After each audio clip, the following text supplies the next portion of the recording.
현재 한국 주식이랑 미국 주식 지금 1월 중순이죠. 어떤 거 같으세요? 우리가 더 매력적이다. 한국으로 리밸런싱 할 때다. 또는 중국으로 리밸런싱을 좀 하자. 네. 이 환율이 계속 유지되면 서울도 좀 하락 압력을 받을 수 있는 여건이다. 강남 상구는 올해도 조금의 오름은 좀 있을 것 같다고 얘기하시던데 어떻게 보세요? 예, 뭐 저도 동의하는데요, 그건.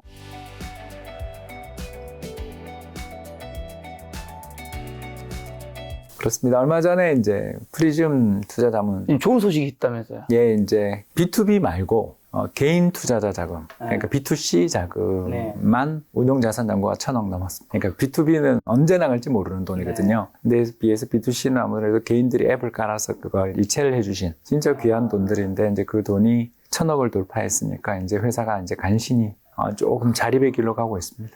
이렇게 경기도 안 좋은데 이렇게 잘 되신 이유가? 작년 수익률이 일단 좋았고요. 네. 작년 수익률이 좋았던 이유가 이제 제가 국민연금 따라 투자라는 걸 하잖아요. 근데 이제 국민연금의 포트폴리오를 우리나라에 상장돼 있는 ETF로 복제를 해서 수익률을 한번 제가 러프하게 계산해 보니까 아직 국민연금 성과 나오려면 2달 남았습니다. 근데 이제 대충 계산해 보니까 14에서 20% 정도 사이가 나오겠더라고요. 그래서 최소 14% 정도? 그리고 맥시멈은 거의 20% 가까운 성과가 나겠더라고요. 그만큼 작년에 그 글로벌 분산 투자를 했던 데들이 수익이 좋은. 그렇죠. 국민연금도 우리나라 주식 많이 줄이고 해외로 많이 그렇죠. 늘렸죠. 13%밖에 안 되니까요. 그래서 국민연금이 국내 주식 비중이 상당히 좀 줄어들어 있고 반대로 해외 비중이 한 33, 34까지 올라가 있는 상태니까 해외에 투자한 게 또 환차익까지 거기. 네. 이제 물론 국민연금이 환해지한 것 때문에 이제 수익이 더 크게는 안 늘어났을 것 같은데 이제 이런 것들을 감안해 보더라도 국민연금을 따라서 투자하는 데들은 그러니까 자산 배분 펀드들은 작년이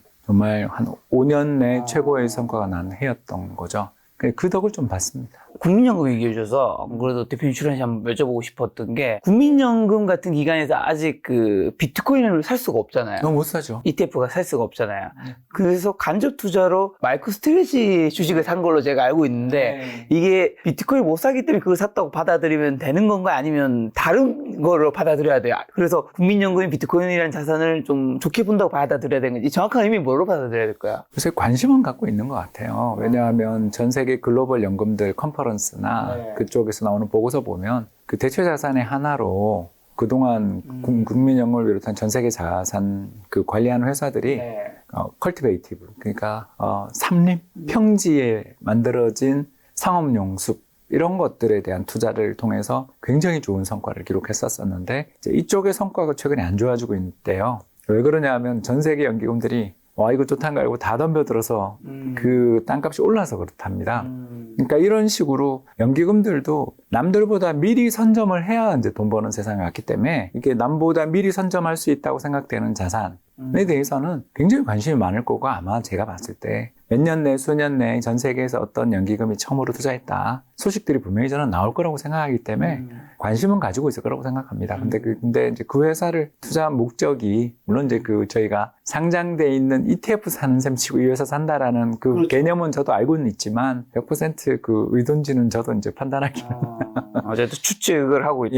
예, 그만둔 지 8년 넘었어요. 어쨌든 그래도 그 DNA가 있으시잖아요. 자, 근데 요즘 경기가 좋지 않다고 하는데 대표님이 투자자 입장에서 느끼는 경기는 어떠신가요? 또 대표님도 가정이 있고 두 자녀분이 있으시니까 또 가정 경제도 이끌어가는 가장이기도 하니까요. 아직은 저는 이제 못 느끼지만 네. 조금씩 가시화된다라고는 생각하고 있죠. 그러니까 제 입장에서 못 느끼는 이유는 아무래도 이제 저희 오시는 분들이 그 평균 가입하시는 금액이 한 4천만 원 정도 되는, 그래도 상당히 그 단위가 좀 큰 분들이 오시는 회사다 보니까 자문사가 좀 그렇죠. 그래서 아무리 100만 원부터 투자 가능하다라고 저희들 홍보는 하지만 오신 분들의 자산 규모가 좀 되고 또 이분들이 전부 수익이 많이 나면 세금 걱정하시는 분들을 뵙니까 네, 그걸 제가 조금 느끼기는 어렵죠. 네. 이제 다만 근데 확실히 경기가 좀 안 좋아지고 있다고 느끼는 건 이제 저희 동네 앞에 상당히 좀 큰 상가가 있는데 잠시에 계시잖아요. 꼭 그렇게 동네 이라고 이야기할 필요. 동네 얘기하지 말까요? 요새 날이 좀 춥긴 했지만 그래도 대기열이 그 대박집이 하나 있는데 네네. 대기열이 확실히 줄어서 좀 기다릴만 진짜? 하면 먹을 만한 그런 걸 몇 번 느꼈거든요. 물론 이제 그게 그 소고기 집인데 되게 싼 소고기 집이에요. 그래서 어딘지 아시는 분들이 있을 거예요. 그래서 거기 가면 대기 번호 보면 보고 오잖아요. 우리가 딱 해놓고 오잖아요. 가면 뭐 20, 30번째 기다릴 손님입니다. 뭐 이렇게 한 다음에 요새 한 10번 안에 있는. 이런 거 보면 확실히 좀 사람들의 구매력이나 소비력, 욕구 이런 것들이 많이 약화됐구나. 이런 것들을 많이 느낄 수가 있죠. 그래서 저 같은 경우에는 확실히 체감은 아직 잘 못하지만 길거리를 다니거나 이렇게 소비 생활을 하다 보면 옛날보다는 확실히 뭐랄까요, 예약 전쟁 이런 게 좀 덜하다. 물론 흑백 요리사 나온 식당들은 아직도 여전히 힘든 양극화가 또 심해지는 거겠죠. 힘든 것 같긴 한데 그래도 동네 맛집 정도는 그래도 조금만 기다리면 되는 그런 시기가 온 것 같아요. 그런 이유 중에 하나가 또 달러도 있을 텐데 원달러 환율이 지금 1,470원, 80원 또 왔다 갔다 하는데 그게 글로벌 금융위기 때가 2009년 그때 1,488원 이후 15년 9개월 만에 최고치라고 하더라고요. 일단 왜 이렇게 이런 일이 벌어진 걸까요? 두 가지가 다 악재가 겹쳤는데요. 첫 번째는 뭐 트럼프 당선이죠, 그죠? 트럼프. 예, 11월 초에 환율 한 방에 100원 올라갔던 거 다 기억나실 거예요. 그래서 트럼프가 이제 좋게 보면 미국을 다시 위대하게 만들 수 있는 카리스마 넘치는 지도자다 이렇게 볼 수 있지만 나쁘게 보자면 헌증 환자잖아요. 특히 우리 한국 입장에서는 2018년에 있었던 하노이 회담을 정말 저는 투자자의 한 사람으로서 잊을 수 없었거든요. 그때 우리가 생각하는 정상회담이라는 게 그렇지 않습니까? 만나기 전에 다 합의를 내놓고 둘이 만나서 요식행위로 가는 건데, 그렇죠. 도장 찍는 건데 그렇게 먼 길을 그것도 또 비행기도 안 타고 기차 타고 왔는데 그 사람 면박 줘서 쫓아낸 다음에 어떤 일이 있었냐 하면 스태프들 다 사형당했다는 소문도 들렸고 그 뒤로 공식 석상에서 못 봤죠. 그럼 두 번째가 뭐였냐면 그때부터 2018년 그때를 고비로 해서 2020년까지 북한이 미사일을 미친 것처럼 쐈어요. 그 과정에서 우리나라가 주식시장도 2018년 말에 그 크리스마스 대폭락 가면서 2600포인트에 있었던 주가가 1800까지 아마 800포인트가 빠졌을 거예요. 물론 이제 여러 요인이 있었지만 그게 굉장히 큰, 특히 우리나라 대북 테마를 완전히 멸망시켰잖아요. 이걸 우리가 쭉 본 적이 있단 말이에요. 그렇기 때문에 이 사람이 우크라이나 전쟁을 뭐 자기가 당선되는 즉시 뭐 종전을 시키겠다는 등 뭘 하겠다는 등 막 엄청나게 떠들어대고 있는데 저거 중에 지켜질 게 얼마나 될지에 대해서 우리가 답답한 여건이 있는 과정에서 공약도 보면 위험하게 짝이 없는 공약도 많고 당장 뭐 관세 부과한다 그러는데 우리같이 수출로 먹고 사는 나라가 좋은 게 없잖아요. 그러니까 이래저래 해서 환율 한 100원 오른 거, 그러니까 우리가 1,300원 깨지려고 그러고 있던 중이었는데 그걸 1,400원까지 올린 건 트럼프 쇼크. 그렇죠. 그다음에 이제 또 계엄령 쇼크. 이 두 가지를 맞고 나니까 우리나라 입장에서 이제 내후 외환이죠. 아무래도 미국 걱정되는데 미국 특히 연준이 금리 인하 안 해줄 것 같은데 좀 이따 이야기하겠지만 저는 미국 연방준비제도 이사회가 올해 금리 인하 안 할 것 같거든요. 아, 올해 한 번도요? 예. 한 번도? 예, 한 번도 안 할 것 같거든요. 그래서 이만큼 좀 미연준이 왜 이렇게 매파적으로 돌아섰나 이런 걸 생각해 보면 결국 트럼프 공약에 대한 어떤 우려가 굉장히 반영되어 있는 게 아닌가. 저는 좀 그런 생각이 들더라는 거죠. 그러니까 이게 내후 외환이 다 온 거죠, 그죠? 양쪽에서. 그래서 미국 달러는 강세지. 여기다가 우리나라 내부 문제는 뭐 이거 장기전으로 가는 거 아닌가? 걱정이 되게 많지 않아요? 장기전 되는 거 아닌가에 대해서 정말 뭐 우리 장미 대선 가능하냐 올해? 이거 힘든 거 아니냐?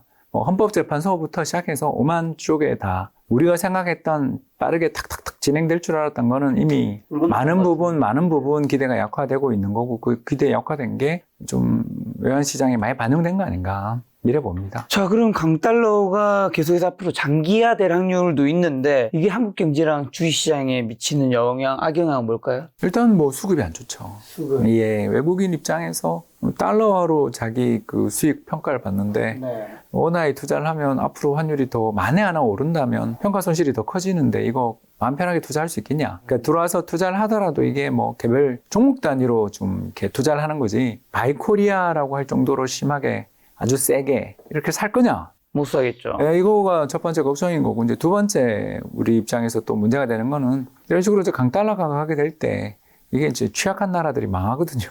그게 왜냐하면 달러 부채가 많은 나라들. 그러니까 우리가 달러 자산이 많으니까 우리가 걱정 없는데 그런 건 문제 없는데 달러 부채가 많거나 또는 이렇게 국제금융시장에서 자금 조달이 좀 어려운 나라들. 요새 이제 가장 대표적으로 문제가 되는 나라가 브라질이잖아요, 벌써. 브라질 금리 보시면 놀라실 텐데, 금리 급등 중인데다가, 브라질 헤아라 환율이, 거기는 맨날 사상 최고치인 나라입니다만, 또 사상 최고치라고요. 그러니까 이렇게까지 막 가는 이유가 결국 그 브릭스 독자 화폐 만들면 응징하겠다고 막, 그죠. 트럼프가 했던 이야기 기억나실 겁니다. 그래서 브릭스의 독자적인 화폐나 뭐 공동 화폐 만드는 거에 대해서 강하게 반대하는 것뿐만 아니라 사실 사이도 안 좋잖아요. 룰라 대통령이.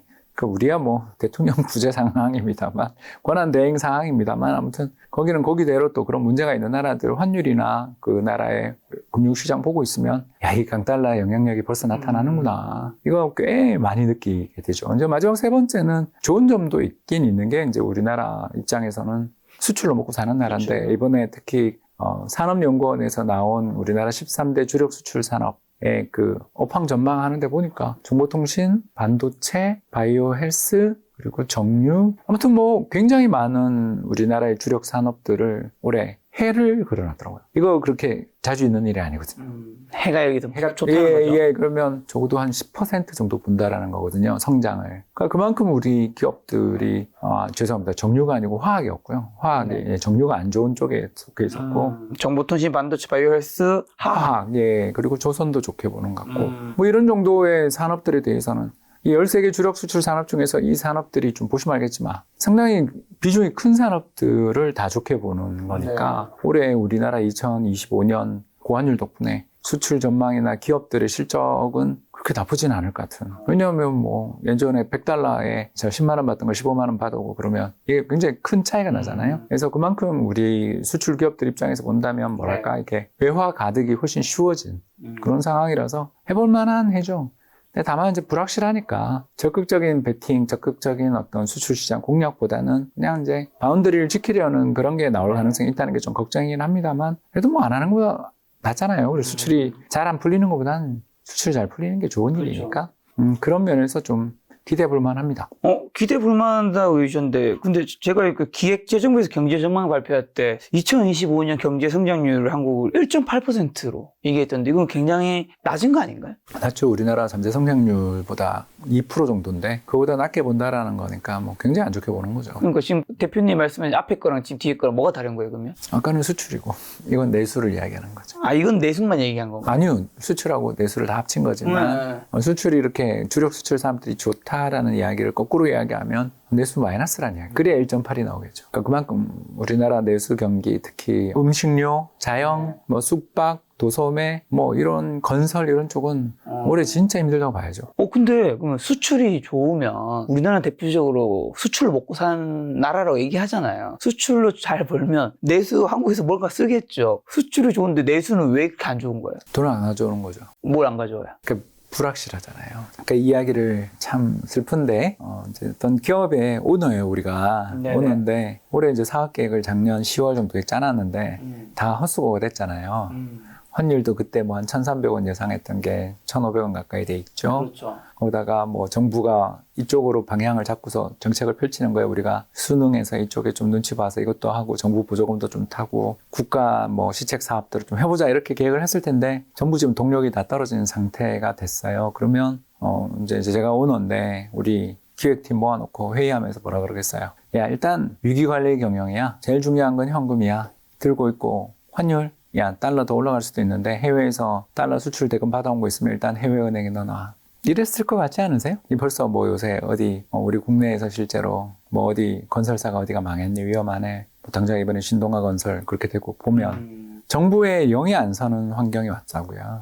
정부의 영이 안 서는 환경에서 누가 이걸 책임져 줄 사람이 아무도 없고 여기서 환율을 막겠어. 이 그룹 리스크는 여기서 사재 출연하면 여기서 막자. 뭐 이런 의사결정들을 하고 누군가가 기브 앤 테이크를 주고 코디네이터 역할을 하는 게 정책인데 그 정책이 지금 얼어붙어 있는 여건에서 누가 책임지고 그 일을 할 것인가 안 하거든요. 그러면 터지는 거예요. 어디가 터질지 몰라요.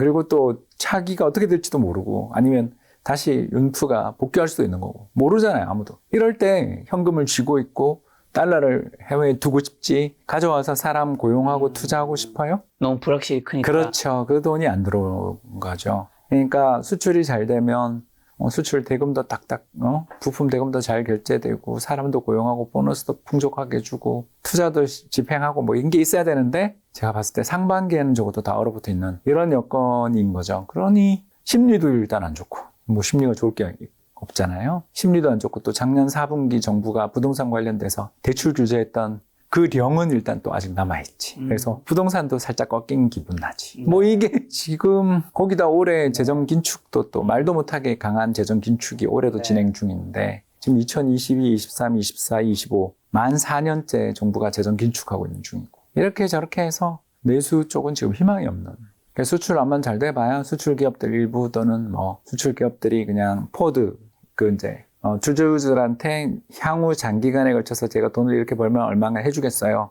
약속하잖아요. 네. 그 약속해줬던 그런 일부를 제외하고 네. 과연 제가 진심으로 묻는 게 돈 잘 벌었다고 배당할 것 같은가? 기업들 중에 작년에 돈을 잘 벌었어요. 우리나라 기업들이 역사상 최대이익이 났거든요. 작년이. 그러면 그 돈을 배당을 해줘야 실적 좋은 거에 의미가 있죠.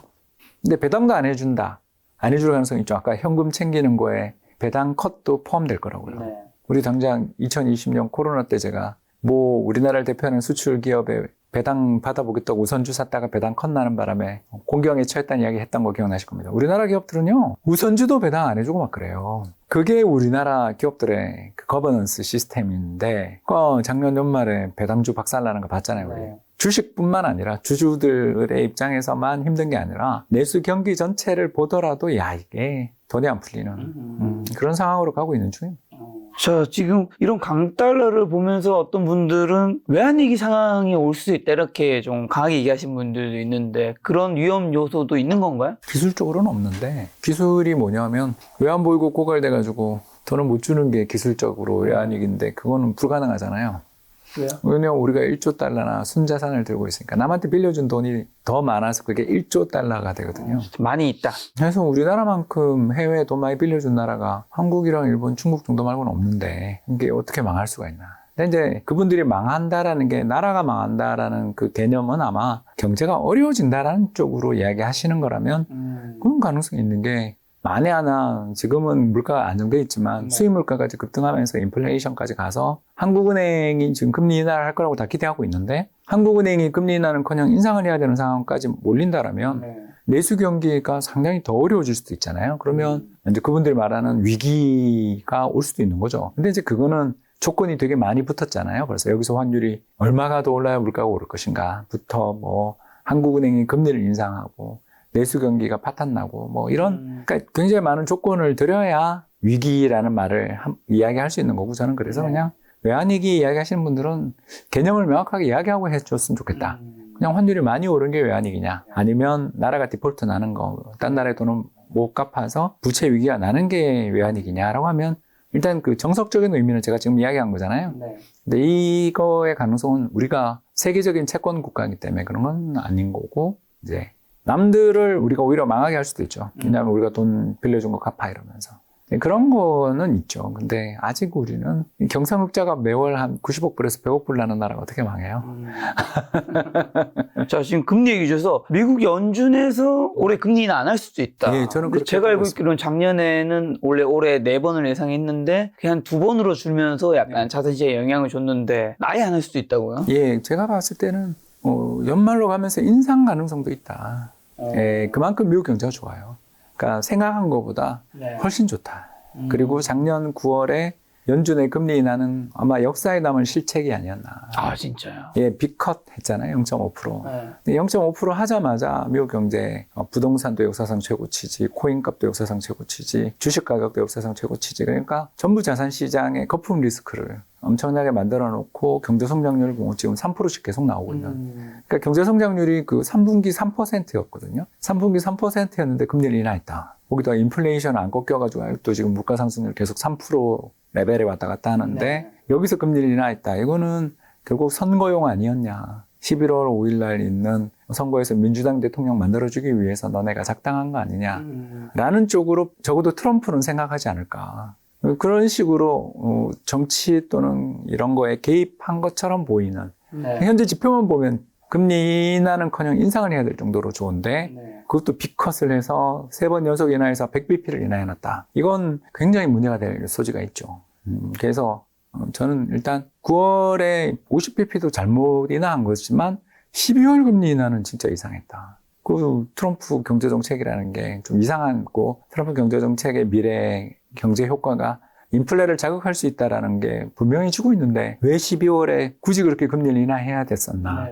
이런 거 보면 좀 이상하다. 그리고 이걸 보면 아마 트럼프가 1월 20일 이제 취임한 다음부터는 금리 인하 기대하지 말아라로 가는 거 아닌가. 그리고 한 1년 동안은 트럼프랑 연준 사이가 극도로 안 좋겠구나. 저는 그런 생각을 좀 하고 있는 거죠. 트럼프 취임하고 나면 자산 시장은 이미 다 반영이 된 걸까요? 뭐 아니면 극적인 좀 드라마틱한 또 변화가 있을까요? 있을 수 있죠. 있을 수 있는데 안 좋은 변화가 나올까 봐 이제 걱정인 거죠. 저 사람 입이 너무 싸니까.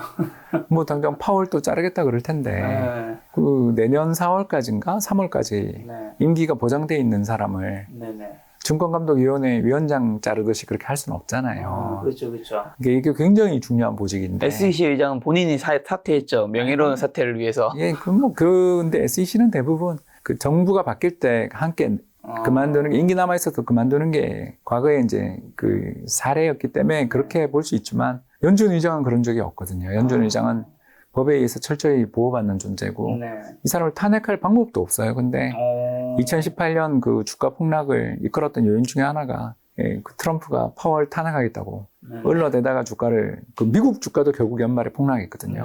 그런 일들을 유발한 아주 큰 사고를 친 바가 있어서 일단 파월하고 사이만 좀 좋게 지내면 사실 제가 봤을 때 올해 시장 미국 경제 지표가 너무 좋기 때문에 실적은 일단 발표될 때마다 서프라이즈가 날 수가 있어서 실적 서프라이즈 날 때 시장이 그렇게 안 나쁘거든요.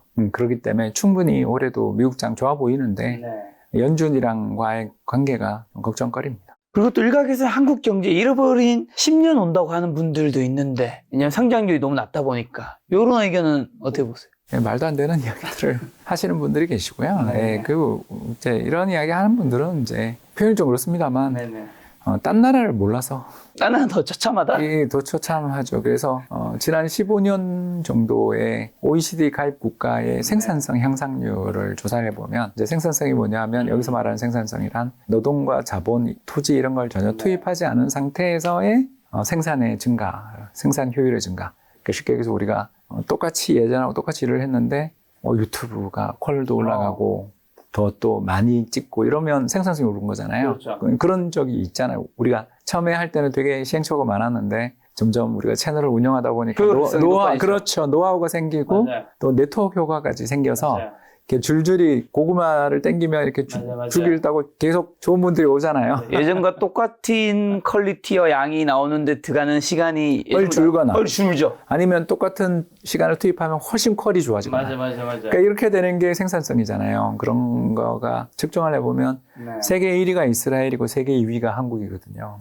근데 뭐 이스라엘이 사실 독자적인 독립적인 나라라고 좀 보기가 어렵다고 보는 쪽이니까. 왜냐하면 미국 유태인 커넥션으로 사실 미국의 연구개발 R&D 외주센터라고 봐야지 그게 독립적인 어떤 나라라고 볼 수 있는가. 특히 지금 하고 있는 거 보면 미국의 거의 중동 지역 용병이잖아요. 저는 좀 그런 생각이 너무 많이 듭니다. 네타냐후를 보면서 저 나라는 정말 나라는 엉망으로 돌아가고 있는데 미국하고의 관계에서 어떻게 보면 그렇게 하는 역할이구나 이런 생각을 되게 많이 하거든요. 아무튼 뭐 이번에 그 결과 시리아 아사드까지 쫓겨나는 거 보면 와 진짜 무섭죠? 삐삐 폭탄 터지는 거 봤잖아요 우리가.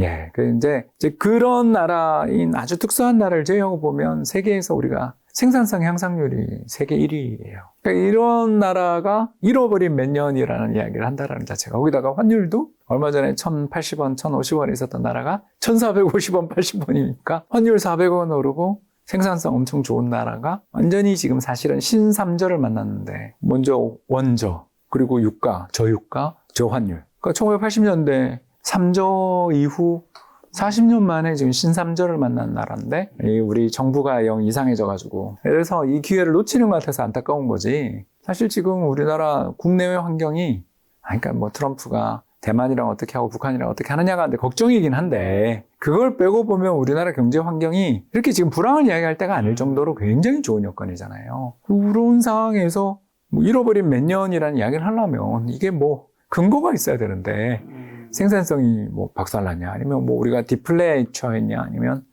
수출 전망이 어두워지냐 이런 걸 이야기를 좀 해줘야 되는데 그냥 나라 망한다 소리만 외치면 그게 사실은 또 그게 컨텐츠가 되니까 그러니까 내수가 어렵다 동의한다니까요. 정부가 4년 동안 재정 긴축하고 부동산 지금 힘들고 거기다가 심리까지 꺾였으니까 나 인정. 그걸 구체적으로 그렇게 이야기를 해야지. 근데 뭐 나라 국가 재정은 독일 다음으로 좋고 대외 순자산 잔고는 선진국 중에서 일본 다음으로 많고 그렇잖아요. 생산성 향상률은 이스라엘 다음이고. 그러니까 다 1등을 못해서 그렇지. 세계 2, 3등 정도를 하는 나라를 망한다라고 외치려면 가계부채도 요새 얼마나 줄었는데. 그러니까 이게 근거를 대야지 자꾸. 저도 뭐 썸네일 보면서 이분이 여기 나와서 왜 이런 이야기를 하나 하고 보면 뭐 근데 그분이 그런 이야기를 또 안 했는데 썸네일이 그런 경우도 있고 그래서 그런 것 같기도 하고. 아무튼 저는 그래서 요즘 저도 뭐 유튜브를 하기 때문에 다른 분들이 어떤 이야기를 하는지를 봐야 되기 때문에 많이 보다 보면 이렇게 자극적인 썸네일이 나오는 걸 보면서 시장이 안 좋았구나. 주식 시장이 안 좋았구나. 이렇게 저는 원인을 찾는 거죠. 시장 얘기해 주셔서 현재 한국 주식이랑 미국 주식 지금 1월 중순이죠. 어떤 것 같으세요? 우리가 더 매력적이다. 야, 우리가 더 매력적이다. 이제 시청자들 아무도 귀를 별로 안 기울일 것 같아요. 그 말을 옛날부터 너무 많이 들어서. 네, 이유는요? 네, 일단 오늘 그림 하나를 가져왔는데요. 네, 이게 뭔가요? 네, 이제 오늘 띄워놓은 그림이 매해 연말의 PER, 그러니까 이제 12월 31일 날의 PER이고요. PER과 그리고 그 후 이제 시퀀스 이어라고 하죠. 연속되는 5년의 평균 수익률을 측정한 것인데 그림에 나와 있는 바와 같이 점이 이제 모든 그 지난 100년 동안의 한 해 한 해를 나타내는데 PER이 한 23배 정도까지 지금이죠. 지금이 21.5배라고 되어 있는데 저거는 이제 JP 모건의 추정이고 시장 컨센서스는 23배까지 갔다 왔죠. 그 정도 되는 왔다 갔다 하는 레벨에서 그 뒤 5년의 수익률을 보시면 대부분 마이너스잖아요. 네. 예, 그 오른쪽에 있는 점 4개, 5개, 6개. 예. 그리고 그나마 괜찮은 것도 보시면 알겠지만 수익률이 0이죠. 그러니까 이건 뭘 의미하냐면 현재 역사상 최고 레벨의 PER에 도달해 있은 다음에 그 해에 투자를 하면 그 뒤 5년의 기대 수익률이 마이너스라는 걸 보여줍니다.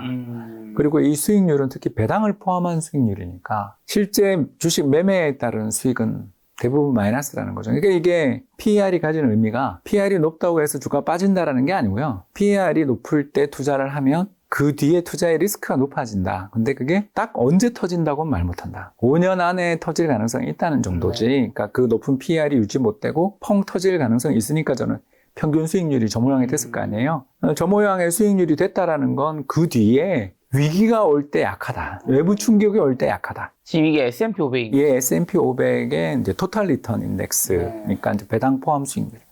상당히 의미 있죠. 그래서 특히 지금보다 PER이 더 올라간다면 이제 23배 가면 보시는 것처럼 플러스인 게 하나도 없죠. 오른쪽 23X 위에. 예, 그렇죠. 단 하나도 플러스가 없어요. 굉장히, 그러니까 여기서 더 PER이 오르면, 그러니까 이제 아까도 설명했듯이 미국 경제 성장률이 올해 명목 성장률이 한 5% 나올 것 같단 말이에요.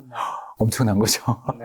중국보다 올해 미국 성장률이 더 높을 거다. 저는 그렇게 보는 쪽이니까. 그러면 미국 성장률이 5%면 주가도 한 5% 오르면 딱 좋은 거죠. 왜냐하면 명목 성장률만큼 기업의 실적이 개선된다고 우리가 보면 보다 더 오를 수 있지만 일단 뭐 평균적으로 그렇다고 보면 한 5, 6% 정도 주가가 오르면 딱 역사적으로 평균 수익률이잖아요. 미국의 역사적인 지난 150년 평균 주가 상승률이 한 7% 조금 안 되니까 딱 좋죠. 그래서 올해 미국장은 한 5, 6% 정도 오르면 정말 좋은 장. 그러니까 이러고 쉬어가면 앞으로 또 엄청 좋은, 왜냐하면 PER이 유지되거나 빠질 수 있으니까 이렇게 좋은 장이죠. 그래서 올해 나쁘지 않아요. 나쁘지 않지만 역설적으로 이야기하면 우리는 어떠냐 하면 우리나라 PER은 10배가 안 되니까 예, 아니 이건 1년짜리는 뭐 이건 뭔가요? 1년 수익률입니다. 그래서 보시면 그 마우스가 있는데 그 빨간 사각형 있는 데가 이제 작년인데 보시면 그 1년 뒤에 수익률이 플러스가 난 경우도 되게 많은데, 그러니까 확률적으로는 마이너스가 훨씬 더 많죠. 확률적으로는 훨씬 더 마이너스가 많지만 이례적인 수익률들도 꽤 많이 났잖아요. 플러스 40%도 꽤 났잖아요. 그래서 올해 장이, 미국 장이 굉장히 어두워지고 큰일 나요라는 거를 이야기하려는 게 아니라 올해는 뭐 더 수익이 날 수도 있어요. 왜냐하면 양극단의 수익률이 난다는 걸 보여줍니다. PER이 높을 때는 위아래로 변동이 커진다는 뜻이고요. 근데 5년의 평균 수익률은 결국은 빠지더라. 10년으로 가면 거의 확실하게 빠지더라. 그러니까 이걸 차트를 보여드린 거죠. 그렇다면 투자하는 입장에서 볼 때 뭐 올해도 미국장 더 갈 수 있어요? 저도 그렇게 봐요. 그러면 그럴수록 리밸런싱을 해야 된다. 미국을 줄여야 된다. 왜냐하면 PER이 24배가 20되고 25배가 되면 더 위험해지는 거니까. 그런 관점에서 한국으로 리밸런싱 할 때다. 또는 중국으로 리밸런싱을 좀 하자. 그럼 우리가 포트폴리오를 짠다 그러면 이제 제가 작년 이맘때쯤 우리 김 작가 TV 와가지고 전체 자산이 100이 있으면 한 80원 미국에 넣고요. 20원 중국에 투자하고 싶어요 그랬죠. 네, 그렇게 양매수 전략이라고 제가 그때 가르쳐드리고 왔는데 올해는 이제 미국은 한 70 정도로 줄이고 이제 그 MSCI AC 월드 지수에 미국 비중이 70이니까 그러니까 이제 중립으로 가는 거죠. 이게 중립으로 가면서 그동안 정말 우리가 쳐다보지도 않았던 한국 또는 중국 같은 시장에 대해서 그래도 조금 비중 확대를 해보자. 이렇게 저는 생각하는 행 거죠. 자, 지금 한국 주식을 사야 한다 말씀해 주신 근거 중 하나가 아무래도 싸다는 것도 있겠죠? 싸기도 싸지만 실적 전망이 좋아요. 왜냐하면 이 환율에서 돈 못 벌면 그건 사실 저는 솔직히 말해서 이 환율에서 돈 못 버는 수출 기업들은 좀 우리나라에서 상장 폐지됐으면 좋겠어요. 그러니까 아주 업황을 타서 국제 유가 이런 것 때문에 충격을 받는 그런 일부 섹터들을 제외하고는 이 환율에서 돈을 못 버는 수출 기업. 이건 상장해 있으면 안 되는, 그러니까 자금을 조달하고 있으면 국가 경제의 생산성을 더욱 떨어뜨리는 거죠. 네, 그런 정도의 환율. 거의 외환위기 환율이잖아요. 옛날 우리 환율로 따지자면. 그렇죠. 금융위기 환율인데 여기서 이익을 못 낸다. 금리가 그러면 뭐 그때처럼 7, 8% 간 것도 아니고 지금 정부 정책 금리 3%고 올해 저는 한 2.5까지 보는데 금리도 낮고 뭐 유가가 비싸냐 하면 얼마 전 우크라이나 때 전쟁 때 130불이 지금 70불인데 이렇게까지 유가도 떨어지고 금리도 낮고 뭐 죄다 경제 여건이 다 좋아져 있는데도 이익을 못 낸다. 특히 내수도 아니고 수출 기업이 그건 진짜 문제다. 그런 기업은 하면 안 되는 거죠. 그런데 계엄령 사태가 그렇죠. 그 사건 자체는 어느 정도 잘 정리되었지만 아직 탄핵 정도 이게 해결되지 않다 보니까 앞으로도 해외 자산으로 돈이 몰릴 수 있지 않나요? 예, 그건 가능성이 있다니까요. 그래서 제가 아까 작년에는 미국 주식 확대 의견이었다면 올해는 미국 주식 중립 정도로 보는 이유가 아직도 나가는 돈이 더 많을 수도 있다. 그러면 환율 더 오를 수도 있으니까. 근데 환율이 더 오르면 오를수록 수출 기업은 더 좋아지니까. 그러니까 당장의 수급은 안 좋겠죠. 국내 주식 팔아서 해외 주식 사러 가는데 주식이 뭐 되겠어요? 그러나 나가서 기업 실적들이 좋아지다 보면 외국인이 돌아오겠죠. 그게 이제 언젠지를 우리가 모르니까 뭐 벌써 돌아왔다라고 나팔 부는 분도 계시지만 그건 우리가 지나가 봐야 하는 거고 뭐 당장 한두 주로 외국인이 돌아왔는지 아닌지를 어떻게 알아요?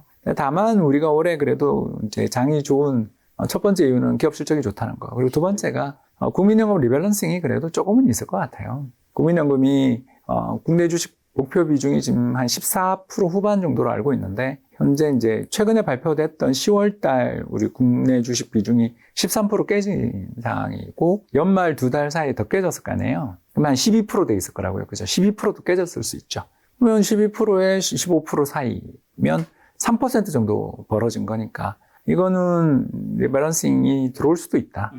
최대 30조 정도 살 수 있는 기반이니까 적어도 연금은 팔진 않는다. 좀 사줄 것 같다. 이렇게는 보고 있죠. 그래서 수급 면에서 외국인 수급은 뭐 여전히 트럼프가 말 한마디 할 때마다 난리가 날 테니까 그건 모르겠고 적어도 국내 수급에서는 그 국내 개인 투자자 나가는 거는 저는 상수로 보고요. 그렇지만 연금은 들어온다. 조금이라도 들어올 것 같다. 그렇게 보면 그래도 작년처럼 수급이 다 펑크 난 것보단 좀 낫지 않겠나. 그래서 이번에 LG CNS 들어오는 거 이런 것들이 이제 수급에 또 문제입니다만 뭐 그래도 작년보다는 올해 수급이 낫지 않냐. 작년보다 올해 상장은 더 줄지 않겠냐. 작년에 백 선생님 기업도 들어오고 뭐 되게 많은 그 상장 기업들이 있었잖아요. 근데 올해는 LG CNS 말고 뭐 그렇게 특별히 안 보이니까 이것도 안 들어왔으면 좋겠습니다만 이게 왜 들어오는지는 뭐 저는 잘 모르겠고요. 아무튼 주 LG 디스카운트 요인 아니냐. 이렇게 계열 그 사내의 그룹 내에 어떤 좀 매출 비중이 큰 건 결국 더블 카운팅 이슈가 좀 생기니까 자회사 뭐 분할 상장이랑 사실 구조 자체가 아주 크게 다르다고 보긴 어려운 거잖아요. 그러면 주식 시가총액만 커지는. 그러니까 물론 오너분들은 좋으시겠지만 저 정도 되는 6조 정도 되는 저기 이제 또 들어와서 따상을 치면 어떻게 될지 모르겠습니다만 하여튼 IPO 시장이 좀 더 얼어붙었으면 좋겠는데 결국 또 들어오니까 여기서 이제 빨려나가는 물량들까지 감안하면 수급은 아직은 좋지는 않다. 좋다고 말 못하겠습니다. 예, 그냥 아까 전에 수출 좋다고 말씀드린 게 정보통신과 반도체, 바이오헬스, 화학이랑 조선이었는데 반도체 주가는 연일 부진한 흐름이란 말이죠. 이거 언제 회복되는 거죠? 아유, 어떻게 알겠어요. 근데 이제 좀 뭐 위안이 되는 거는 반도체 가격에 먼저 움직이는 게 결국 구리 값인데 왜냐하면 구리가 이 앞에 뭐 노트북이나 텔레비전이나 스마트폰이나 혹은 카메라에 다 들어가잖아요. 그런 것처럼 구리 값이 좀 그러니까 하락할 때는 아무래도 좀 이게 전자제품의 전방 수요가 안 좋다라는 걸로 느껴져서 반도체 수출 제품 가격도 떨어지고 하는 그런 경향이 있습니다. 그렇기 때문에 지금 연말에 좀 떨어졌어요. 사실 구리 값이. 그래서 당장 뭐 좋지는 않습니다. 다만 똑같은 가격에 팔더라도 환율 때문에 더 많이 버는 이런 효과로 또 우리가 가격 경쟁에선 우리는 안 진다. 이 환율에서는. 이제 이런 거 속에서 뭐 창신 메모리 뛰어든다 그러지만 치킨 게임 한번 해봤어를 네. 부를 수 있는 능력들은 우리가 훨씬 더 뛰어나니까 예, 저는 뭐 경쟁력 측면에서 거기를 이야기하기는 어렵고 걱정은 이제 HBM이지 뭐 예, 그 값싼 그런 메모리 쪽에서 우리가 기업이 경쟁력을 잃어버렸다 이렇게 이야기하기는 어려운 환율 같아요. 올해는 삼성전자 좀 괜찮을까요? 저도 주주인데 잘 모르겠네요. 제가 작년에 49,900원 될 때 저 개인 계좌, 연금 계좌로 샀는데 ISA 계좌로 살 수 있잖아요. 네. 그런 걸로 샀는데 재미가 없네요. 자, 아까 조선도 언급해 주셨는데 미국과 인도 등에서 조선 기업에 대한 협력 요청이 이어진다고 트럼프도 한국이 조선이 필요하다고 얘기했죠. 조선 회사가 네. 근데 셋 다 문제가 좀 있어요. 그러니까 빅3가. 네. 일단 뭐 한화오션 같은 경우는 증자를 말도 못하게 했잖아요. 그때 인수하면서 그죠. 그래서 물량이 너무너무 잠겨 있고 네. 거기다가 HD 현대 같은 경우는 우리나라 주요 기업 중에 제일 많이 상장시킨 이번에 뭐 엔진 정말 좀 너무 상장이 많았거든요. 그러니까. 그래서 이 회사를 사는 게 맞나 싶을 정도로 이 회사 이익이 진짜 이 회사 이익인가 뭐 이런 거에 대해서 우리나라는 특히 쪼개기 상장이 많은 것 같아요. 미국은 잘 없는 것 같은데. 뭐 당장 구글이 유튜브 상장 안 시키잖아요. 그러니까 그렇게 잘 되는 유튜브 예. 그냥 딱 구글 하나. 거기다가 삼성중공업은 아시는 것처럼 누적 적자가 10조인가 뭐 이제 그렇게 했으니까 이건 뭐 아무리 돈 벌어봐야 배당 못 주는. 왜냐하면 그 예전에 적자 났던 거 메워놔야 되니까. 네. 그러니까 이게 뭐 이렇게 되게 좋아진다라는데 이게 주주 입장에서 보면 세 회사 모두 이게 그 기분만 좋지 그런 거죠. 이 회사에 내가 투자를 하면 기분은 좋지만 수익성이 좋아진다 그러고 뭐 트럼프도 구애를 한다니까 좋은데 기업이 좋아진 거랑 내 주가랑 뭔 상관이지를 할 수 있는 게 이제 우리나라 주식시장의 최대 문제가 여기 다 겹쳐져 있거든요. 그러니까 우리가 기업 실적 전망이 좋고 뭐 환율이 올라서 수출이 잘 돼서 매출이 늘었어요 하면 와 하고 주가가 오르는 건 관성이지.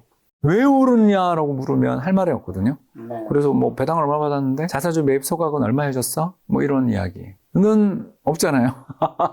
그러니까 이게 그 지금 우리나라 주식시장의 근본적인 그 아까 이야기했던 문제 있잖아요. LG CNS 이야기하다가 이제 여기까지 흘러 오게 됐지만 우리가 좋은 회사가 들어와서 시장이 커지는 거를 좋아해야 되는데 왜 당신은 그렇게 상장을 분할을 그렇게 미워해? 뭐 이런 분들도 많이 계셔요. 댓글도 많이 나오고. 네. 근데 제가 질문 드리고 싶은 게 그 오너님은 좋으시지만 우리 주주들은 뭐가 좋은데요? 기분 좋은 거 말고 이익이 뭔데요? 테마가 붙어서 가는 거 말고 그거는 수급이 근데 그분들이 언제 차에서 내리실지를 모르는 좀 그런 경우가 많잖아요. 테마로 불 붙었는데 누가 앞장서고 깃발 뚫어놓고 자기가 먼저 내려버리면 어떡하냐고요. 그게 우리나라 주식시장에 만성적인 문제가 집약되어 있는 업종이 조선이라서 물론 뭐 증자가 그렇게 해서 살린 걸 갖고 뭐라 그러면 되냐라고 하시겠지만 그 주주 입장에서는 피를 흘린 사건들이잖아요. 증자를 그렇게 많이 하면. 그래서 이래저래 보더라도 우리나라 주식에 투자할 때 있어서 제가 그래서 인덱스 펀드를 그렇게 좋아하는 이유가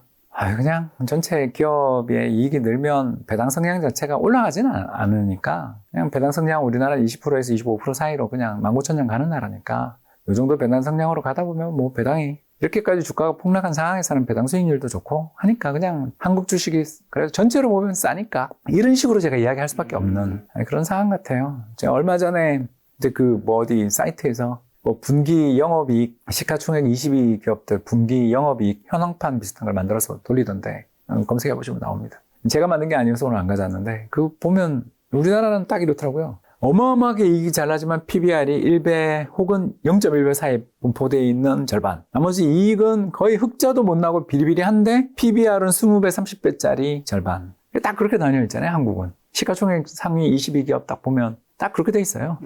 가장 대표 주자가 LG에너지솔루션이랑 삼성전자지. 이익 사이즈로 보면 뭐 상대가 안 되는데 시가총액 3위잖아요. 모 회사는. 이번에 뭐 적자까지 나오고. 그런 게 우리나라의 특성이잖아요.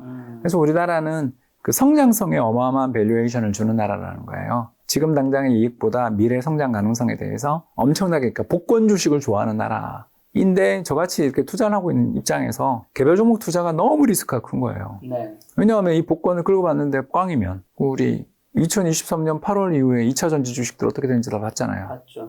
그때 8월 7일인가 6일날 선수들이 딱 주식시장에서 내리는 걸 보면서 그날 거래 터지는 건 무서웠잖아요. 전체 시장 거래량의 3분의 1인가 절반을 그 몇 종목이 차지하는 날이 있었어요. 그런 날 선수가 내렸다라고 저희들이 그러거든요. 선수가 깃발 들고 계시던 선수님이 미리 내리시는 걸 볼 때 뒷북을 친 사람들은 큰 손실이 나는데 저희 펀드 하는 사람 입장에서 그걸 그대로 따라가면 그때 같이 못 내리면 저희도 펀드가 큰일 나니까 결국 저희는 인덱스를 그냥 할 수밖에 없는. 그래서 인덱스 입장에서 볼 때 한국은 아까 이야기한 것처럼 시가총액 상위, 조선, 뭐 화학도 여기에 뭐 반도체에 정보통신기기 이런 쪽이 다 좋다 그러니까 물론 이제 안 좋은 정유와 2차 전지가 있지만 그 두 업종은 우산을 그려놨더라고요. 그래서 이제 그 업종들은 안 좋지만 그래도 13대 주력 수출 산업 중에서 그래도 한 5개 정도를 이렇게 좋게 본다라는 건 그쪽 섹터는 수익성이 나쁘지 않다라는 거니까 시장 전체에서 근데 그 섹터가 차지하는 이익의 비중이 압도적이니까 시장 전체의 이익은 올라가고 그러면 시장 전체의 배당 수익률도 올라가지 않겠냐? 그러면 금리 인하되는데 또 배당 수익률과 국채 금리 사이의 역전이 나올 수도 있는 거 아니냐? 이렇게 제가 너무 낙관적인가요? 자, 그럼 한국과 미국 주식 올해 유망 섹터 어디가 어떤 주식 좀 사야 될까요? 모른다니까요. 그래서 아까 얘기했잖아요. 조선을 좋아하는데 조선도 그냥 ETF로 사요, 저는. 그래서 조선 ETF들 있잖아요. 그래서 정말 야, 이걸 사? 이건 어때? 그건 이런 게 너무 많다, 나는. 그래서 투자를 하실 거면 그냥 전체 시장 전체 ETF를 사거나 아까 이야기했던 것처럼 섹터 ETF 사자. 섹터라면 조선 섹터 ETF가 나쁘지 않아 보이고 또 반도체 섹터 ETF도 나빠 보이지 않고 왜냐하면 삼성전자가 좋아, 하이닉스가 좋아라는 이 고통을 벗어날 수 있잖아요. 그렇죠. 예, 그쪽도 괜찮지 않나 그렇게 생각했고 바이오 헬스도 좋다 그러니까 바이오 헬스 ETF도 있고 조금 더 크게 하는 그 우리나라 ETF 중에서는 코스피 200 ETF 같은 것들도 있고 그러니까 좀 그런 수출 관련 대형주 ETF가 올해는 좋아 보인다 그러면 코스피가 작년 연말 2399인가 그랬는데 그거보다 올해 낮게 끝나겠냐? 그러면 아까 미국은 올해 역사적인 평균 주가 상승률 6에서 7%가 적정인 것 같아요 라고 아까 우리가 이야기하고 있었잖아요. 그러니까 PR이 여기서 더 오르면 문제가 되니까 그거를 우리가 좀 기대해요 라고 한 것보다 한국이 더 수익이 잘 나지 않겠나 그러면 그래서 제가 작년에는 미국 8, 중국 2 이걸 추천했다면 올해는 미국 7, 한국, 중국 3 정도. 지금 미국이 이 이미지 나온 것이 여기 좀 위치해 있기 때문에 앞으로 좀 더 위험할 확률이 높다는 거죠. 무조건 떨어진다가 아니라. 그러니까 이제 변동성이 커진다. 꼭 떨어진다고 이야기하면 이게 또 그 썸네일을 홍 박사 저 미국 주식 미래 없어 이렇게 하실까 봐. 많이 조심하시네요. 그게 그래서 몇 군데 안 가게 됐다니까. 내가 마상을 입어가지고. 알겠습니다. 조심하도록 하겠습니다. 그러니까 나는 그냥 향후 5년 미국 주식시장 기대 수익률 눈높이 낮춰야 정도가 제 썸네일로 맞지 않냐. 좋은 차트 가져왔잖아요. 진짜. 알겠습니다. 자, 마지막 부동산 시장을 좀 여쭤보면 작년 12월이랑 지금 1월 현재 수도권 부동산 시장 집값 상황은 어떻고 사람들 심리는 좀 어떤 것 같으세요? 거래가 없어요. 그러니까요. 거래가 요즘 3,000건 미만이던데요. 시장이 환율에 진짜 민감하다. 그러니까 환율 급등할 때 부동산 값이 오른 적이 없어요. 환율이 올랐다. 일단 외국인이 빠져나갔다는 이야기인데 국내 투자 자금이 해외로 나갔다는 건데 부동산에 둬서 나가는 거지. 그렇잖아요. 그래서 국내 부동산에도 외국인이 많나요? 없진 않죠. 그런데 제 의견은 우리 국내에 있던 여유 자금들 있잖아요. 그러니까 사학개미로 나가는 돈들이 원래는 집 사겠다고 모아놨던 돈일 수 있죠. 그러니까 환율이 상승했다. 그리고 우리 경제에 대한 비관론이 높아졌다. 그렇죠. 우리 경제에 대한 비관론이 높아지면 결국 투자자들 특히 부동산이라는 게 서울의 중위값 아파트 가격이 10억 정도 하는데 메디안 프라이스 10억이면 우리가 론투밸류 한 60% 잡는다 치더라도 4억 정도 내 돈에 5, 6억 정도 대출을 받아야 되는데 작년 연말에 일단 뭐 여러 이유로 금리도 급등했고 그러니까 정부 정책 금리는 인하됐지만 대출 금리는 인상됐습니다. 그래서 은행들 실적이 엄청 잘 나오죠. 그러나 이제 배당에 대한 리스크 때문에 주가는 폭락했다. 이야기까지 지난번에 했고요. 이런 상황에서 대출금리도 올랐는데 이 대출금리 오르는 핑계나 이런 거 보니까 위험도가 높아져서 오른 거잖아요. 환율이 높았다라는 이야기예요. 환율 높아질 때 집값이 오른 적이 없어요. 우리가 역사적으로 2006년 그 실거래가 통계 작성 이후에 우리나라 부동산 시장이 2008년 빠졌고 2011년에부터 13년 빠졌고 그리고 2022년 빠졌고 2019년 이렇게 빠졌는데 다 그때가 환율 꽤 불안할 때였어요. 그렇기 때문에 이번에도 그 학습 효과가 그대로 작용해서 서울까지도 이제 슬슬 하락으로 가지 않나. 이 환율이 계속 유지되면 서울도 좀 하락 압력을 받을 수 있는 여건이다. 이렇게 보여집니다. 지금 많은 전문가분들 부동산 출연하시면 요즘 얘기하시는 게 작년에 이제 심했던 현상이 양극화인데 올해는 초양극화가 될 것 같다. 저도 동의합니다. 강남 상구는 올해도 조금의 오름은 좀 있을 것 같다고 얘기하시던데 어떻게 보세요? 예, 뭐 저도 동의하는데요, 그건. 아 진짜요? 왜요? 아까 잠깐 이야기하다 말았는데 우리 반도체, 정보통신, 조선, 화학, 바이오 헬스 그러니까 좋으니까 이게 다 수출 고액 연봉 네. 직장이 집중돼 네네. 있고 여기가 주주한테는 돈을 안 줘도 슬프다. 주주한테는 돈을 안 줘도 요새 MZ 세대들이 칼이잖아요. 그 보상이 없다 싶으면 바로 얼마든지 해외 기업으로도 나가버리고 경쟁 기업으로 가는 그 회사 인간은 이제 사라졌잖아요. 우리 회사 인간은 사라졌기 때문에 그 사람들에 대한 연봉을 올해 업황 안 좋으니까 동결 이렇게 못할 거라는 거예요, 저는. 그러면 그분들 연봉은 더 올라갈. 그리고 작년이 특히 우리나라 상장기업들, 그 680개 상장기업들의 1분기에서 3분기까지 영업이익이 누적이 155조였잖아요. 네. 그래서 역사상 최대였는데, 물론 이제 4분기에 열심히 지금 컷하고 있습니다만, 그래도 한 200조 될 거 아니에요. 그러면 역사상 최대 이익인데, 그 돈을 번 걸 알고 있는데, 뭐 인센티브를 안 줘, 돈을 안 줘, 그러면, 이렇게 그 회사에서 가장 잡아야 되는 핵심 인력들의 이탈을 막을 수가 없어서, 그 돈들 인센티브 이런 게 한 4, 5월에 나오잖아요. 노사협상 타결되고 뭐 하면 늦어도 아무튼 상반기 나오니까, 그 사람들이 그 돈 들고 어디 가겠어요. 사학개미도 하겠지만 강남에 아파트 세팅하고 싶지 않을까요? 근데 말씀하신 기업들에 다니는 분들 어쨌든 일반적인 직장인인 거잖아요. 물론 좋은 업종과 좋은 기업에 다니는 거긴 하지만 근데 강남 항구 같은 데는 사실 전문직도 들어가기가 그렇게 쉽지가 않은데 오히려 그러면 그 직장인분들이 들어갈 수 있을 만한 좀 더 적당한 입지가 거기가 더 올라야 되고 그런 거 아닌가요? 예를 들어 마포가 될 수도 있고 제가 살고 있는 마포도 좋은 입지인데 사실 강남 상구는 삼성전자 다니는 분도 강남에 들어간 거는 되게 어려운 일이잖아요, 사실은. 네, 근데 이제 하나의 전제를 딱 다는 순간 이야기가 순식간에 달라지죠. 맞벌이라면? 맞벌이라면 좀 이게 대기업 직장인 맞벌이거나 네. 또는 부인이 남편이 공무원이거나 공사를 다니거나 이래버리면 이제 확 달라지죠. 그렇기 때문에 저는 저도 강남 집값이 버블이다라는 의견에 반대하는 쪽은 아니죠. 네. 너무 심하게 올랐으니까 우리나라 우리나라의 그 소득 증가에 비해서 너무 가파르다라는 건 저도 동의하는 입장이지만 거기는 그들만의 세상 그 사세잖아요. 네, 그들만이 사는 세상이고 그걸 전국적인 어떤 그런 걸로 이야기하는 건 저는 어렵다라고 보는 쪽이고 그리고 아까 이야기한 것처럼 소득 전망이 가파르게 개선되는데 예상처럼 올해 금리 한 2번이나 하면 저는 상반기에 2번이나 한다고 보니까 그럼 2.5 정도까지 하면 결국 올라갔던 대출 금리도 마진이 너무너무 커지면 이탈자가 나오면서 결국 금리 인하 경쟁이 대형 은행들까지 파급될 가능성이 있거든요. 그러면 이래저래 다 봐도 주택시장에 돈들이 들어갈 때 들어가는 데가 어디겠나 하면 맨날 이야기하지만 SRT 라인 아니냐. SRT 라인. 네, 강남에서부터 동탄까지 가는 그 라인이 또 움직일 가능성이 있지 않냐. 지난번 오를 때도 2023년 그때부터 오를 때도 동탄 집값 올랐던 거 기억 안 나세요? 20억짜리 롯데캐슬 이야기 나오고 전 국민 줍줍하던 그런 것들을 생각해 보시면 알겠지만 저는 우리나라 특히 고소득 맞벌이 부부들 물론 소수지만 이 사람들이 움직이는 이제 유동성이 있는 소수라서 무서운 거죠. 이 사람들은 신축 아니면 안 갈라 그러고 이 동네라는 브랜드를 되게 중요하게 생각하는 그리고 자녀 교육까지 보는 그 라인들이어서 저는 그쪽이 또 불이 붙을 수도 있는 거 아닌가. 그래서 저는 양극화는 이제는 그냥 일상적인 양극화다.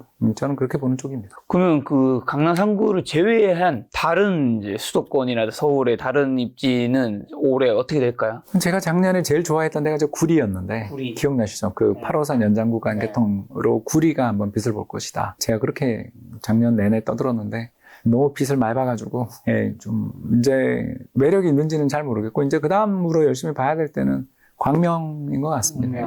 입주장 끝나고 나면 결국은 그 동네가 다 신축으로 다 바뀌고 나면 제가 기름 뉴타운을 그래서 이럴 때 들고 나오거든요. 강북의 기름동 그러면 사실 이미지 진짜 안 좋았어요. 옛날에 거기가 또 이미지 안 좋은 그런 것들도 있었고. 그러나 지금 어떻습니까? 강북에서 자녀 키우고 살기 좋은 대단지, 그리고 학군도 좋고, 그죠? 근데 이런 식으로 바뀌잖아요. 그런 데를 좀 선점하는 것도 방법 아니냐. 이렇게 보면 광명이 희망이 꽤 있어 보인다. 저는 그렇게 보고 있습니다. 강명. 그럼 수도권에서는 원래 좋아하는 SRT 라인. SRT 라인이 있고 그 외에는 대부분 좀 집값은 떨어진다고 보시나요? 못 올랐는데 또 못 오르는. 못 올랐는데 못 네, 오르는. 슬픈. 특히 저는 그 일기 신도시 뭐 재건축 이런 거에 대해서 너무 기대가 큰 것 같아서 좀 걱정이고 그렇습니다. 또 근데 올해는 몰라도 올해는 정치적인 상황도 있고 하다 보니까 대출 규제도 있고 내년부터 공급이 확실히 부족해서 이거는 내년부터는 폭등의 조짐이 있다 이렇게 얘기하시는 분들 꽤 많잖아요. 26년, 27년 인허가 물량이 없다 이거는 정말. 근데 수도권 인구 유입도 줄고 있어서 네. 이제 증가세는 증가세인데 이제 대충 2000년 전후해서 그 태어난 애들의 숫자가 60만에 40만 되고 그게 다시 20만 그러네요. 많이 줄어들었네요. 네, 그래서 지방에서 수도권으로 인구 유입을 주도하는 게 20대인데 20대 자체가 이제 줄기 때문에 그 지방은 더 큰일이지만 수도권도 인구 유입이 근데 계속 그 수도권으로 인구가 유입되는 건 바뀌지 않지만 숫자가 숫자가 줄어드는 것도 생각을 해야 돼서 그렇네요. 네, 그걸 잘 모르겠어요. 그러니까 공급이 감소하니까 전세 가격의 상승으로 인해 하단이 지지된다까지는 동의. 근데 이것 때문에 오를 수밖에 없다. 이거는 조금 이상한. 그 공급은 어떻게 보면 이게 그 환경이라서 지금 당장 최근의 상황은 다 부동산 시장에 약간의 순환적 요인이 더 큰 영향을 미친 것 같다라고 저는 보는 거죠. 공급이 포텐을 주는 거지 상승 위로 가든 아래로의 공급 폭탄 이런 걸로 인해서 포텐을 주는 거지 방향 자체를 바꾸는 건 수요 쪽이라고. 수요. 네. 근데 그 수요 중에 외부에서 지방에서 유입되는 MZ세대들이 확실히 줄어들고 있는 거 맞으니까 또. 거기 숫자가 뭐 일단 저출산의 영향은 이제부터 시작이니까. 근데 정부가 어쨌든 대출을 규제함으로 인해서 거래량이 엄청 줄어든 것도 있잖아요. 예, 그런데 이제 그때가 환율이 올라간 효과가 함께 있어서 이걸 구분할 수가 없는 거죠. 왜냐하면 정부가 대출을 규제하면서 부동산 시장에서 당장의 수요를 꺾을 수 있다고 생각하지만 그게 금리만 내려가면 어떻게 될 거냐라는 것도 이야기를 해야 되는 거잖아요. 그래서 그런 정부의 대출 억제 정책이라는 건 되게 효과가 일시적이고 제약적이라고. 그거는 추세랑 거의 상관없는. 그러니까 정부가 이거 해봐야 효과 없다는 걸 알면서도 하도 정치권에서 뭐라 그러니까 어쩔 수 없이 하는 정책으로 보여지지 의미를 두기는 어렵습니다. 어쨌든 정부의 근데 부동산 정책이 시장에도 굉장히 큰 영향을 미칠 텐데 지금 그걸 예측하는 게 의미가 좀 없겠네요. 어떻게 될지 모르니까 이 상황이. 뭐 저는 제일 중요한 정책은 그 임대차법 개정안이 제일 중요한 것 같아요. 무한갱신 요구권.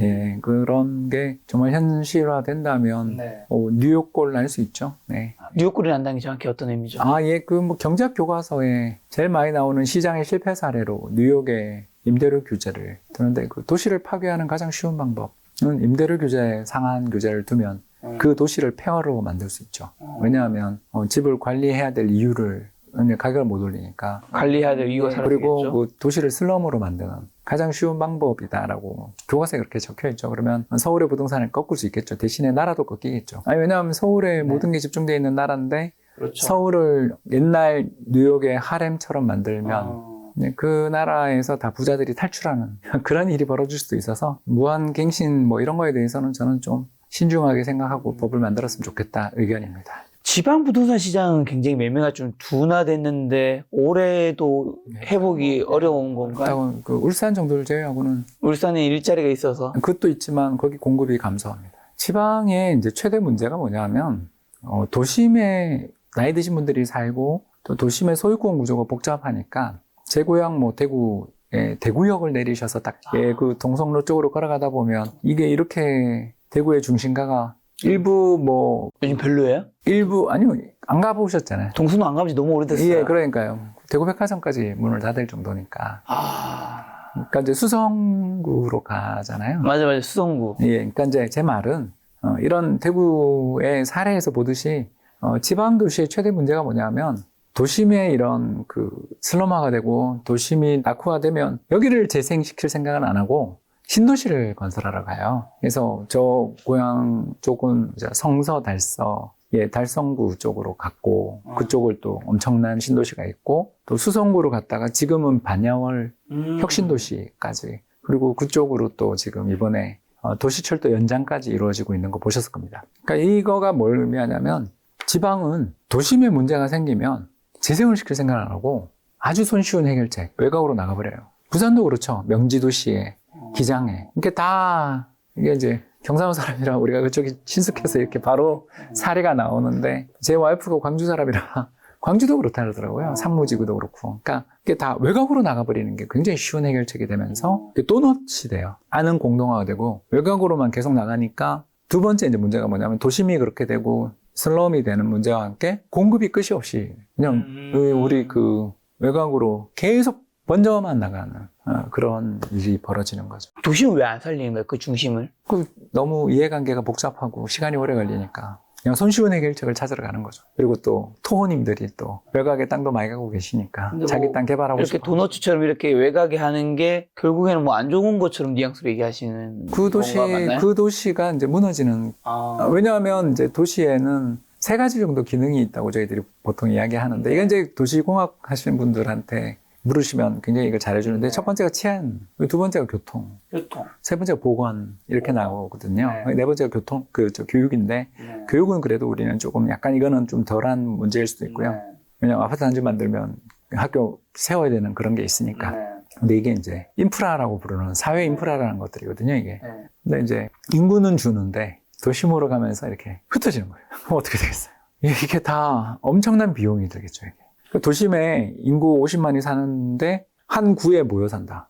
그렇죠. 너무 압축적이고 철도 만들기도 편하고 또 버스를 만들어도 편하고 문제가 생기면 위로 올리면 되잖아요, 부족하면. 네. 근데 다 외곽으로만 나가면 희소해지고 밀도가 떨어지고 비용이 늘고 규모의 경제는 사라지고 그리고 이제 치안 문제도 엄청나게 생길 거고.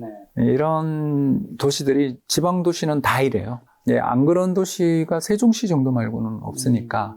세종시조차도 사실은 전 앞으로 미래가 그렇게 밝지 않다고 생각하는 게 우리나라 2기 신도시부터 다 그렇게 됐는데 상가가 일단 너무 많고요. 그리고 그 상가 뒤에 이면도로들 저는 판교 가보고 정말 놀랐는데 편도 2차선이잖아요. 그래서 화물차 하나 딱 서 있으면 끝없는 정체예요. 세종시도 그렇거든요. 저는 세종시 가서 제일 놀란 게 중앙차선에 차들 주차를 시키더라고요.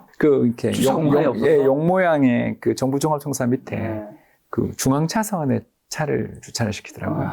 그러니까 그런 걸 보면서 여기는 무슨 생각으로 이 도시를 만들었나라는 생각들을 많이 했는데 판교 가서 보고 굉장히 놀랐고 또 하남의 미사가도 역시 그렇잖아요. 그런 신도시 구경해 보시면 우리나라 2기 신도시를 만드시는 분들이 굉장히 이상한 생각들을 했구나.